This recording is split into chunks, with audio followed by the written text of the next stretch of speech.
Hello student, आज की इस वीडियो में बात करने वाले हैं यूपी बोर्ड क्लास 12 केमिस्ट्री। बहुत सारे बच्चों का डिमांड था कि सर जो यूपी बोर्ड ने मॉडल पेपर केमिस्ट्री का जारी किया है इसका पूरा A to Z सोल्यूशन दे दीजिए।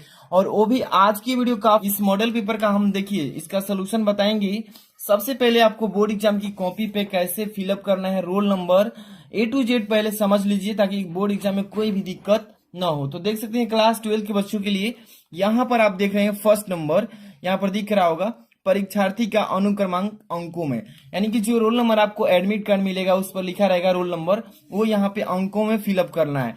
फिलअप यानी कि जैसे कि मैं एग्जाम्पल के थ्रू यहाँ पे कुछ बता रहा हूँ, जैसे कि 33 यहाँ परीक्षार्थी का अंकों में पूछा है ना, 33,10,842। मान लीजिए कि ये हो गया, ठीक है, इतना आपने लिख दिया, ये अंकों में हो गया। इसको शब्दों में भी लिख सकते हैं, यहाँ पर तीन तीन एक एक वर्ड भी लिख सकते हैं इस तरीके से, ठीक है। 3 3 1 0 8 4 2, इस तरीके से आप बोर्ड एग्जाम में लिखेंगे, ठीक है। कहीं भी डाउट होता है तो आप पूछ सकते हैं, कमेंट में रिप्लाई दे देंगे। इसके बाद यहाँ पे अब यहाँ पर देखिए तीसरा नंबर में क्या पूछा है, विषय एवं प्रश्न पत्र तथा संकेतांक, ठीक है। यहाँ पर विषय किस चीज का है, तो केमिस्ट्री है, तो रसायन विज्ञान लिख दीजिए, रसायन विज्ञान। इस तरीके से आप फिलअप कर लेंगे A to Z। अब यहाँ पर देखिए प्रश्न पत्र लिखा है ना, तो आपका एक ही विषय केमिस्ट्री, तो केवल यहाँ पर केवल लिख देंगे, केवल प्रश्न पत्र इस तरीके से दे देंगे। और यहाँ पे क्या लिखा है, प्रश्न पत्र पर अंकित संकेतांक। तो यहाँ पर जो पेपर आपको मिलेगा, तो यहाँ पर इस मॉडल पेपर ये इस पर नहीं लिखा है, कोड लिखा होता है, जैसे कि कोड लिखा रहेगा कोने में, यहाँ पर 302 YT इस तरीके से मान लीजिए कि लिखा रहेगा, तो यही भरना होता है, ठीक है। इस तरीके से भर देंगे। अब यहाँ पर चलेंगे, नीचे क्या लिखा है देखिए, परीक्षार्थी का दिन, नहीं परीक्षा का दिन, परीक्षा किस दिन को है, तो मान लीजिए कि मंडे को है, यहाँ पर हिंदी में लिख देंगे सोमवार। इस तरीके से फिलअप कर देंगे। और यहाँ पर क्या लिखा है 5 नंबर में, परीक्षा तिथि एवं पाली, परीक्षा किस तारीख को है, तो मान लीजिए कि आपका 24, यहाँ चौथा महीना है 2022 से, मान लीजिए 24 अप्रैल से आपका एग्जाम स्टार्ट हो रहा है, और तो यहाँ पे इतना लिख लेंगे। इसके बाद एवं पाली लिखा है ना, तो पाली द्वितीय रहता है आप लोगों का, तो एवं लिख दीजिए इस तरीके से। और द्वितीय पाली मतलब प्रथम पाली जो होता है बच्चों का 10 वालों का होता है, तो द्वितीय ऐसे लिख देंगे, ये आप लोगों का हो जाए द्वितीय पाली, ठीक है। एग्जामिनर बताएगा आपको कि कौन सा पाली में बैठे हैं आप। यहाँ पर तो इतना कर लेंगे। और यहाँ पर केंद्र का नाम आप एडमिट कार्ड जब मिलेगा प्रवेश पत्र, उसी पर ऊपर लिखा होगा कि किस स्कूल में आपका एग्जाम गया है, उस पर लिखा होगा सबसे ऊपर की परीक्षा केंद्र का नाम, और वही परीक्षा केंद्र का नाम इसमें फिलअप कर देते हैं, ठीक है। जैसे कि कोई भी बच्चा जहां से होगा उसको एडमिट कार्ड पर लिखा रहेगा, तो यहाँ पर परीक्षा केंद्र का नाम लिख देंगे, ठीक है। इसके बाद नीचे आएंगे तो यहाँ पर देखिए परीक्षा कक्ष संख्या की, किस रूम में आप बैठे हैं, वो रूम नंबर वहां पे लिखा है, जैसे कि 1 नंबर में बैठे होंगे तो ऐसे 1 नंबर भर देंगे इस तरीके से, ठीक। यहाँ पर कक्ष निरीक्षक पूरा नाम एवं हस्ताक्षर, जो कक्षा में आपका गाइड लिया होगा, गाइडिंग कर रहा होगा, तो वो यहाँ पे अपना हस्ताक्षर करेगा, आपको यहाँ पे छेड़खानी नहीं करना है। और यहाँ पे दिनांक किस तारीख को है, तो यहाँ पर भरे हैं वही डेट यहाँ पर लिख देंगे, जैसे 24/4/2022। इस तरीके से आप फिलअप कर लेंगे A to Z, और इसमें आपको कुछ नहीं करना है, बस यहाँ पर छोड़ना है, जो एग्जामिनर काम पूरा करेगा इसको, और यहाँ पे सब कुछ फिलअप कर लेंगे इस तरीके से। अब हम चलते हैं आपको पेपर का सोल्यूशन बताने। तो यहाँ पर ध्यान से देखते चलिए, एक एक क्वेश्चन आप लोगों के लिए काफी इंपॉर्टेंट है। लाइक नहीं किए हैं तो लाइक कर देना और शेयर कर देना ताकि अन्य बच्चों को भी हेल्प मिले, और सब्सक्राइब करके बेल आइकन प्रेस कीजिएगा। यहाँ पर देखिए प्रतिदर्श प्रश्न पत्र 2021-22, यानी कि यही है आपका मॉडल पेपर 2022 का। देखिए आप यहाँ पर रसायन विज्ञान लिखा है, केवल प्रश्न पत्र मैंने लिखवाया ना, वही है, कक्षा 12, यहाँ पे पूर्णांक 70 मार्क्स। देखिए इस मॉडल पेपर को जो यूपी बोर्ड ने जारी किया है, इसको अच्छे से तैयार कर लेते हैं तो 50 या 40 नंबर का सेम टू सेम इसी में से क्वेश्चन सीधे सीधे टकराता हुआ मिलेगा, ठीक है। यहाँ पर देखिए समय दिया 3 घंटे 15 मिनट, तो ये समय आपको बोर्ड एग्जाम में वही मिलता है जो इस मॉडल पेपर में दिया गया है, सबसे पहले निर्देश पढ़ना बहुत जरूरी है पेपर हल करने से पहले कि कितने क्वेश्चन किस तरह से करने हैं। प्रारंभ के 15 मिनट परीक्षार्थियों को प्रश्न पत्र पढ़ने के लिए निर्धारित है। यहाँ पे नोट दिया है 4 नोट, चारों को पढ़ लेना पहले कि सभी प्रश्न अनिवार्य है, प्रत्येक प्रश्न के निर्धारित अंक उसके समक्ष दिए गए हैं, यानी कह रहा है कि सभी प्रश्न करना है, एक भी नहीं छोड़ना है, और कौन सा प्रश्न कितने नंबर का है उसके सामने लिखा है ये बोल रहा है। सेकंड नंबर, गणनात्मक प्रश्नों में गणना के समस्त पद दीजिए, यानी कि कौन सा गणना करना है उसको हल करना है, सवाल दिया है तो। थर्ड नंबर, प्रश्नों के प्रासंगिक उत्तर दीजिए, मतलब कि लिखना है प्रश्न के उत्तर साथ में। यहाँ पे 4 नंबर, जहां आवश्यक हो रासायनिक समीकरण भी दीजिए, जहां पे समीकरण लिखना है समीकरण भी देना है। तो चलिए अब देखते हैं, यहां से स्टार्ट करते हैं। आपका फर्स्ट नंबर क्वेश्चन है, देख सकते हैं प्रश्न पत्र का पहला क्वेश्चन। इस प्रश्न पत्र के प्रत्येक खंड में 4 विकल्प दिए गए हैं, सही विकल्प चुनकर उसे अपने उत्तर पुस्तिका में लिखिए। आप देखिए इसमें कौन सा ऑप्शन सही है, आप अगर याद किए तो साथ में बताते चलिएगा। क नंबर, फलक केंद्रित घनीय कोष्टिका में परमाणुओं की संख्या होती है, कितना होता है, और ये क्वेश्चन जब करेंगे तो आपको 1 नंबर मिलेगा, ठीक है, 1 नंबर तैयार होगा। तो यहां से देखिए मैं इसको पेंसिल से बताते चलूंगा ताकि पेपर खराब ना हो।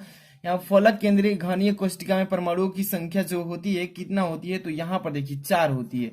जिस भी बच्चे को मालूम है वो आप बना लीजिएगा फलक वाला घनीय कोष्टिका, उसमें आप काउंट करेंगे तो उसकी संख्या जो होती है परमाणुओं की उसमें 4 होती है, ठीक है। इसको कॉपी पे कैसे लिखना है अभी हम आपको फिलअप करेंगे, पहले बहुविकल्पी तो करा लेने दीजिए, ठीक है। तो कॉपी पे अभी फिलअप करके बताएंगे बोर्ड एग्जाम की कॉपी पे। सेकेंड नंबर, ख नंबर, निम्नलिखित में से कौन सा विलयन का अणु संख्या गुण नहीं है। देखिए करेक्ट, जो नीचे 4 विकल्प दिए गए हैं इसमें से कौन सा विलयन का विलयन का अणु संख्या गुण नहीं है, अणु संख्या का गुण।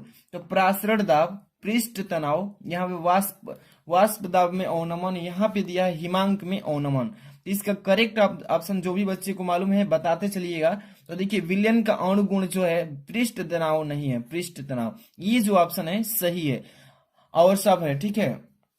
इसके बाद अगला क्वेश्चन यहाँ पे ग नंबर, शून्य कोटि अभिक्रिया के दर नियतांक का मात्रक है। यहाँ पे पूछ रहा है कि शून्य कोटि जो होती है अभिक्रिया उसका दर जो होता है उसका नियतांक का सूत्र क्या होता है, litre into second inverse, litre into mole inverse into second. यहाँ पे दिया है 3 number, mole into litre inverse into second inverse. यहाँ पे 4 number, mole into second inverse.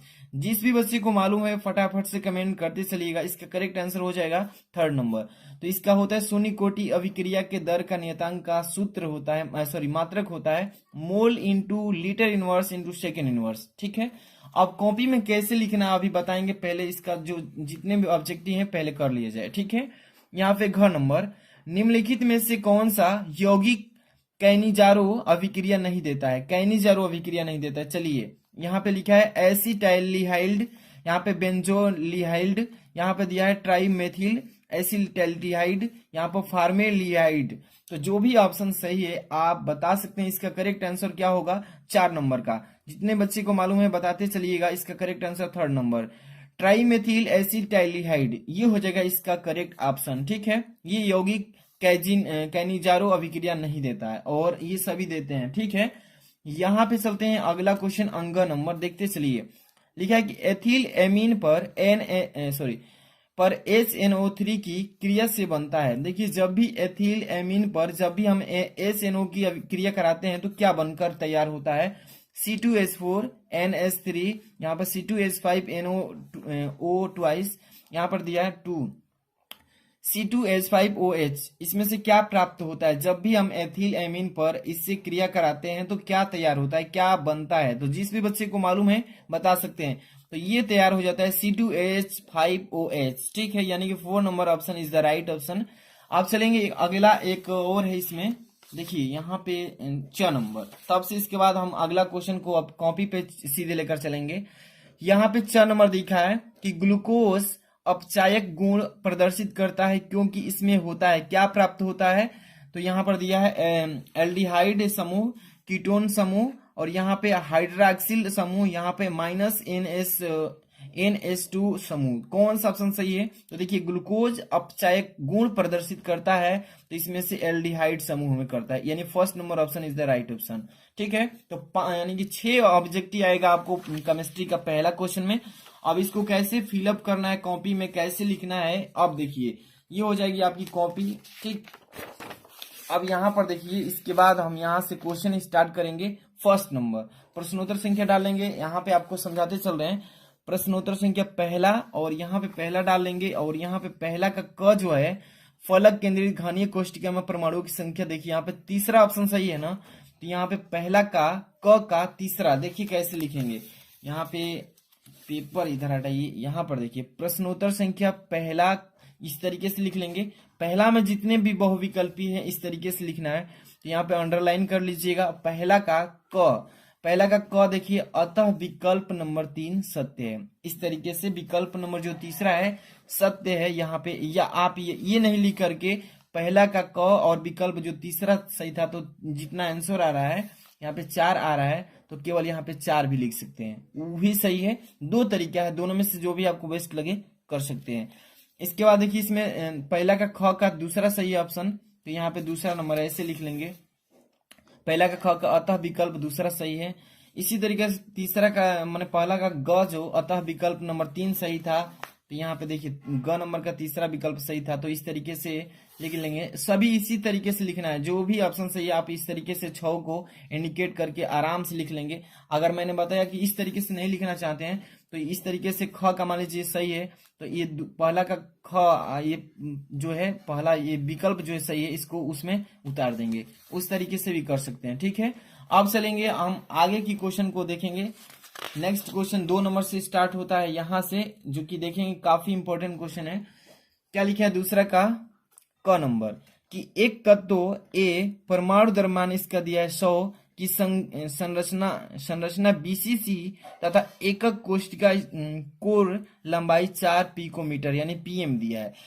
कह क्या रहा है इसमें? पहला नंबर देखिए, दूसरा नंबर ए नंबर में कहा एक का घनत्व ज्ञात कीजिए। दूसरा में कहा कि 10 ग्राम ए में एकक कोशिका की संख्या बताइए, जो कि Na इक्वल टू इतना दिया है, यानी 6.02 गुणे 10 की पावर 23 मोल इनवर्स। ठीक है, तो इतना का पहले मान निकालिए। एक तत्व दिया है, परमाणु द्रव्यमान दे दिया है, इसका संरचना BCC दिया है, और एकक कोशिका की कोर की लंबाई दे दिया है एक बराबर 400 पिकोमीटर। पहले ए का घनत्व ज्ञात करते हैं। चलिए, तो यहाँ पर देखिए सबसे पहले नंबर हम यहाँ पे सोल्यूशन बता देंगे, आसानी समझना है। प्रश्नोत्तर संख्या दूसरा का क कर रहे हैं, तो इस तरीके से हेडिंग बना लेंगे आप इजिली। यहाँ पर दूसरा का क का पहला कर रहे हैं, देखिए 2 चीज दिया है ना, पहले 1 नंबर 2 नंबर, दोनों में से पहले 1 नंबर कर रहे हैं, तो यहाँ पे 1 नंबर इस तरीके से डालेंगे। और दिया है किसी कि तत्व का द्रव्यमान m बराबर दिया है ना 100 ग्राम दिया है। ठीक, कोशिका जो है BCC है, किस तरह की कोशिका है? BCC टाइप की है।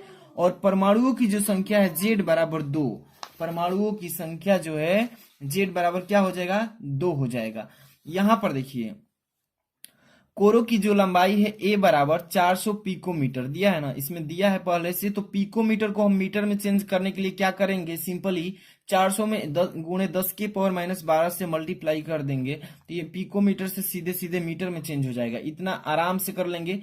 कभी भी न्यूमेरिकल करते समय देखिए उसका जो यूनिट होता है इकाई, उसको 1 में चेंज कर लेते हैं, 1 यूनिट में, तब जाकर के उस क्वेश्चन को सॉल्व करते हैं, नहीं तो गलती हो जाएगा। इसलिए देखिए पिकोमीटर दिया है ना 400, कोर की लंबाई जो है A बराबर 400 पिकोमीटर, इसको पिकोमीटर को मीटर में चेंज कर लेंगे इजिली, इतने से गुणा करके। इसके बाद देखिए ये जो है कोशिका की घनत्व तो पूछा है ना पहले नंबर में, कोशिका का घनत्व यानी D का मान निकालना है, तो ZM बटा में Na इंटू A क्यूब हो जाएगा। ये वाला फॉर्मूला यहाँ पे यूज करेंगे और आराम से यहाँ पे मान रखेंगे। Z का पहले 2 रख लेंगे, M का मान दिया है 100, यहाँ पे दिया है ना 100, हाँ दिया है, और बटा में Na का भी मान इसी में दिया है, यहाँ पे दिया है 6.023 गुणे 10 की पावर 23। ठीक है, ये रखेंगे। और यहाँ पे ए का मान कितना है? पिकोमीटर यानी इतना है 400, तो 400 गुणे 10 की पावर -12 है, तो इसका क्यूब कर देंगे। चलिए इधर देखिएगा, यहां से आगे अब हल करेंगे, बस मान को रखते चलना है और यहां से सोल्यूशन करते चलना है। ठीक है,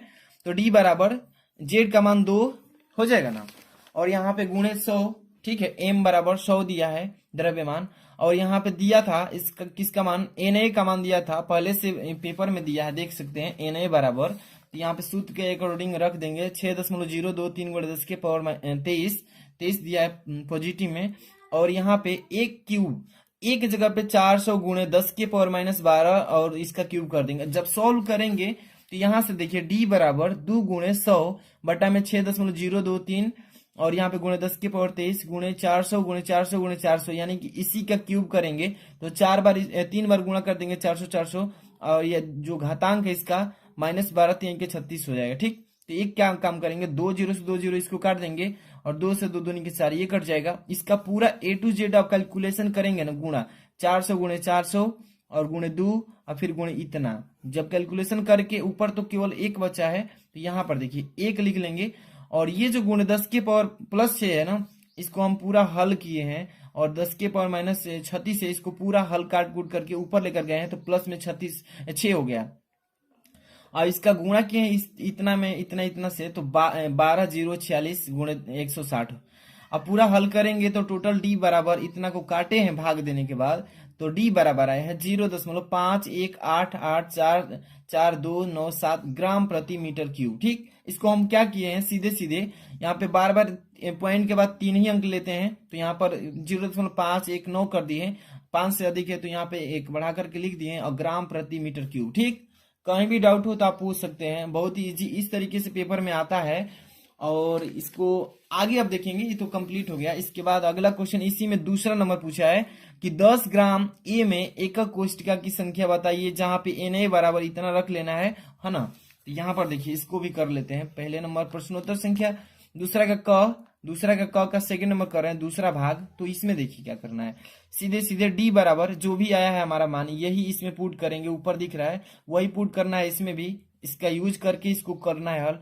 100 ग्राम में कोशिकाओं का आयतन जो है, इसका आयतन निकालेंगे तो यहाँ पे 10 बटे में इतना, यानी डी आ जाएगा, इसका डेंसिटी इतना में डिवाइड कर देंगे। अब देखिए 10 ऊपर है और इसका पॉइंट हटाएंगे दशमलव, तो 1 2 3 जीरो ऊपर बढ़ जाएगा, यानी कि 1 2 3 4 जीरो हो जाएगा, 519 हो जाएगा। अब सीधे सीधे करना क्या है, कोर की लंबाई जो है पहले से उस क्वेश्चन में दिया ही है, 400 गुणे 10 के पावर -12 मीटर, पिकोमीटर को मीटर में चेंज किए वही रखेंगे।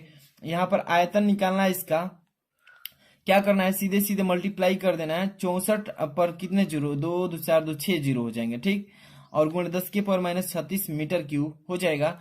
अब यहाँ पर सीधे सीधे सिंपल तरीके से इसको कैलकुलेशन कर लेंगे, इसमें 7 जीरो बन रहे हैं, 6.4 गुणे 10 के पावर 7, और ये जो है पहले से उतार देंगे मीटर क्यूब के रूप में। अब सीधे सीधे करना क्या है, 10 के पावर 7 प्लस में है, 10 के पावर -36 ये माइनस में है, तो इसमें से माइनस कर लेंगे घटाकर, तो 6.4 गुणे 10 के पावर -29 मीटर क्यूब हो जाएगा ना। अब इसके बाद देखिए यहाँ पर कोरों की संख्या निकालना है, कोरों की संख्या निकालेंगे तो लिख लेंगे कोशिकाओं की संख्या निकालना है। अब क्या करना है कि 10 और 10 के बटा में जो भी हमारा जो फॉर्मूला पर रखे हैं, तो 0.519 और गुणे 6.4 गुणे 10 के पर -29, इसको हल कर लेना है। 10 में इतना से पहले मल्टीप्लाई कीजिए, पहले इतना दोनों को आपस में मल्टीप्लाई कीजिए, 10 में इतना से भाग कर देंगे। देखिए मल्टीप्लाई करने के बाद इतना में भाग करेंगे, कैलकुलेशन आएगा तो 31 यानी 301.06 गुणे 10 के पावर 29 कोशिका, और पॉइंट को अगर करीब लाते हैं तो 2 स्थान इधर लाएंगे तो 29 है, तो ये 31 हो जाएगा बढ़कर, तो 3.01 गुणे 10 के पावर 31 कोशिका, ये हो जाएगा इसका आंसर। तो ये दोनों क्वेश्चन कर लिए हैं, दूसरा का पहला और दूसरा दोनों कंप्लीट हो गया। यहाँ पे दूसरा का ख नंबर क्वेश्चन देखेंगे कि मूल प्रभाज किसे कहते हैं, यहाँ पे परिभाषा पूछा है, और विलेय के मूल प्रभाज एवं वाष्प दाब में अवनमन के संबंध का व्यंजक लिखना है, व्यंजक भी यहाँ पे बताना है।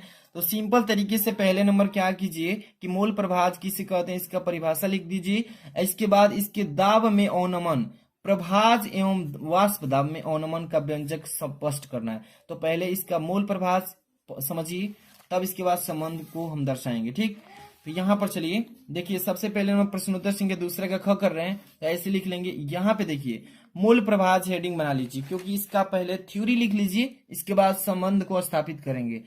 किसी विलयन में उपस्थित विलेय पदार्थ की मोलों की संख्या तथा विलेय और विलय के मोलों के योग के अनुपात को मोल प्रभाज कहते हैं या कहलाता है। ठीक, एक बार इसको फिर से रिपीट कर रहे हैं कि मोल प्रभाज किसे कहते हैं। तो किसी विलयन में उपस्थित, कोई भी विलयन बनाइए, जो भी उसमें उपस्थित विलेय पदार्थ की मोलों की संख्या तथा विलेय और विलायक के मोलों के योग का अनुपात जो भी प्राप्त होगा उसे ही मोल प्रभाज कहलाता है। ठीक, अब इतना तो कर लिए। इसके बाद देखिए पूछा है इसमें कि विलेय के मोल प्रभाज और वाष्प दाब में अवनमन के संबंध को बताइए। संबंध, रिलेशन इसका यहाँ पे प्रूफ करना है। तो मोल प्रभाज ये हो जाएगा, इसका फॉर्मूला भी होता है। पहले फॉर्मूला समझिए कि विलेय की मोलों की संख्या बटे में विलेय की मोलों की संख्या प्लस विलायक के मोलों की संख्या, मोल प्रभाज बराबर small n upon small n plus capital n, ये होता है इसका फॉर्मूला। तो याद रखिएगा। अब चलिए संबंध को स्थापित करते हैं। ठीक, तो अंत तक बने रहिए। लाइक जो भी बच्चे नहीं किए लाइक कर देना, शेयर कर देना और सब्सक्राइब करके बेल आइकन प्रेस कीजिए। और इसका पीडीएफ अगर चाहिए तो वीडियो के डिस्क्रिप्शन में मेरा सेकंड चैनल का लिंक है, वहां पे जुड़ जाइए, वहां पे इसका हम पीडीएफ भी सेंड कर देंगे। टेलीग्राम का लिंक भी दे दिए, वहां पे ज्वाइन हो जाइए, उसका पीडीएफ वहां पे सेंड कर देंगे। और यहाँ पर देखिए कह रहा है कि मूल प्रभाज तथा वाष्प दाब में अवनमन व्यंजक में संबंध, ऐसी हेडिंग डाल करके आपको भी एग्जाम में लिखना होगा। यहाँ पर देखिए राउल्ट के नियमानुसार इसको जब भी संबंध को स्थापित करते हैं तो इसमें किसका यूज होता है, तो राउल्ट का नियम का यूज किया जाता है ना। तो यहाँ पर देखिए किसी विलयन का वाष्प दाब का अवनमन उस विलयन में उपस्थित विलायक के मूल प्रभाज के बराबर होता है। तो यहाँ पर देखिए बराबर तो होता है, तो पीए प्रोपोर्शनल एक्स ए इसके इक्वल हो जाएगा, जहां पर पीए जो है ये विलयन का वाष्प दाब का अवनमन स्थिरांक कहलाता है और एक्स ए जो है विलायक का मोल प्रभाज कहलाता है। यहाँ पे एक काम करेंगे, पीए इक्वल दोनों को हम यहाँ पे बताए ना कि दोनों जो है प्रभाज विलायक के मूल प्रभाज के बराबर होता है। तो पीए इक्वल के इंटू एक्स ए, यहाँ पे स्थिरांक हो जाएगा के, यहाँ पे इक्वेशन बना लेंगे, ऐसे भी छोड़ देंगे। शुद्ध विलायक का वाष्प दाब जो P0 A मोल प्रभाज हो जाएगा एक्स ए, यहाँ पर इक्वल ए के बराबर हो जाएगा। P0 A इक्वल के समीकरण 1 से कर लेंगे, तो PA equal P0 A into x a. बहुत ही इजी है इसमें संबंध स्थापित करना, ऐसे लिख लेंगे आपको इतना हो जाएगा कंप्लीट आपका। ठीक है, आगे देखते हैं इसमें क्वेश्चन नंबर दूसरा के बाद ग नंबर क्वेश्चन में क्या पूछा है, ध्यान से देखिए। 1mS2SO4 विलयन की तुल्यांकी चालकता की गणना करना है यदि इसकी विशिष्ट चालकता 26 × 10⁻² ओम इंटू सेंटीमीटर इनवर्स है, और जबकि एस का परमाणु भार दे दिया है, यहाँ पे एस का परमाणु भार 32 दे रखा है। इसका प्रयोग करके इसको सॉल्व करना होगा। पहले नंबर देखेंगे कि 1mS2SO4 विलयन की तुल्यांकी चालकता ज्ञात करने के लिए क्या क्या करना पड़ेगा। तो सबसे पहले जो भी मान दिया है उसको पहले नोट कर लीजिए, इसके बाद यहाँ पे सोल्यूशन स्टार्ट करेंगे। चलिए तो ध्यान से देखिए, दूसरा का ग कर रहे हैं तो यहाँ पे आप लिख लेंगे दूसरा का ग प्रश्नोत्तर संख्या। यहाँ पे देखिए जो दिया है पहले नोट कर लीजिए। H2SO4 की सांद्रता 1 मोल दिया है पहले ही आपको मैंने दिखाया है कि 1 मोल किसकी सांद्रता दिया है, तो H2SO4 की, वही यहाँ पे लिखे हैं। तो आप भी एग्जाम में ऐसे लिखेंगे, जो भी चीज डिफाइन में अगर अच्छे से लिखेंगे एक भी नंबर नहीं कटने वाला है। H2SO4 की सांद्रता 1 मोल है। विशिष्ट चालकता के equal 26 × 10⁻² mole inverse into centimetre inverse के रूप में दिया है। ये भी दिया है पहले से, देख लीजिए यहाँ पे दिया है ना, विशिष्ट चालकता इतना दिया है। ठीक, अब यहाँ पे इसका मान निकालने के लिए फॉर्मूला सीधे लगाएंगे, लिक्विड इक्वल टू के इंटू 1000/n, जहाँ पे सांद्रता 1 मोल दिया ही है। तो चलिए H2SO4 का अणु भार इक्वल टू 2 × 1 प्लस, यहाँ पे सीधे मान रखे हैं के का मान 2 × 1 प्लस 32 उसमें दिया है, एस का मान कितना दिया है, तो 32 रख लेंगे, और 32 + 64 और टोटल करेंगे तो 98 आएगा। और 1 मोल में H2 की संख्या आप निकालेंगे, यहाँ से इतना तो कर लिए, अब यहाँ से 1 मोल में H2 की संख्या निकालेंगे तो 90 ग्राम हो जाएगा। कितना, 90 ग्राम। अब यहाँ से देखिए H2SO4 में तुल्यांकी भार का फॉर्मूला होता है अणु भार बटा में संयोजकता। अणु भार हमने निकाला है 98, असंयोजकता इसकी कितनी है, तो 2 ही है, तो 2 है, तो यहाँ पे 2 से डिवाइड कर देंगे, यहाँ पे 49 आएगा। एक बार क्या करेंगे कि ग्राम तुल्यांकी प्रति लीटर में ज्ञात करेंगे, तो ये हो जाएगा इसका अणु भार 98 और ये तुल्यांकी के लिए ये इतना आया है जो 49, इससे डिवाइड कर देंगे 2 आ जाएगा। ठीक, अब लिक्विड की इक्वल टू यहाँ पे 26 × 10⁻² × 1000 और n बराबर संख्या कितना है तो 2 है, तो इसी फॉर्मूले पर हम रख लेंगे, आराम से यहाँ पे निकाल लेंगे। 26 गुणे 10 की पावर माइनस 2 गुणे 1000 बटा में 2 डिवाइड करेंगे पूरा तो 130 तुल्यांक इनवर्स के रूप में आएगा। ये हो जाएगा इसका करेक्ट आंसर। तो कहीं भी डाउट हो तो आप पूछ सकते हैं, केमिस्ट्री का ऐसे न्यूमेरिकल पूछे जाते हैं एग्जाम में। आगे क्वेश्चन देखेंगे दूसरा का घ नंबर, स्कंदन की हार्डी सुलेज नियम क्या है और समझाना है इसको। तो एक तो पहले नंबर इसका नियम बता दीजिए और समझा दीजिए थोड़ा सा एग्जाम्पल के रूप में कोई भी चीज। तो देखिए स्कंदन की हार्डी सुलजे नियम क्या है, चलिए इसको देख लीजिए पहले नंबर यहां से। ठीक, प्रश्नोत्तर संख्या दूसरा का घ नंबर डालेंगे आराम से यहाँ पे, और स्कंदन की हार्डी सुलजे की नियम यहाँ पे डालेंगे हेडिंग, और लिखेंगे कि किसी आयन, देखिए किसी आयन अर्थात स्कंदन आयन की संयोजकता जितनी अधिक होती है उसकी स्कंदन करने, यहाँ पे 2 बार लिख दिए, स्कंदन करने की क्षमता उतनी ही अधिक होती है। इसी को यहाँ पे को 2 बार लिखे, इसी को हार्डी सुलजे का नियम कहा जाता है।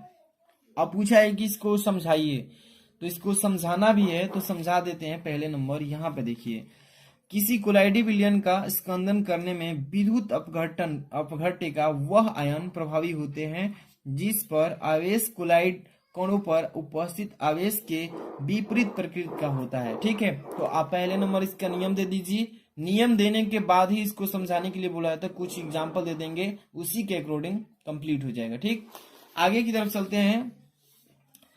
तो यहाँ पर देखिए तीसरा नंबर क्वेश्चन स्टार्ट होता है यहाँ से।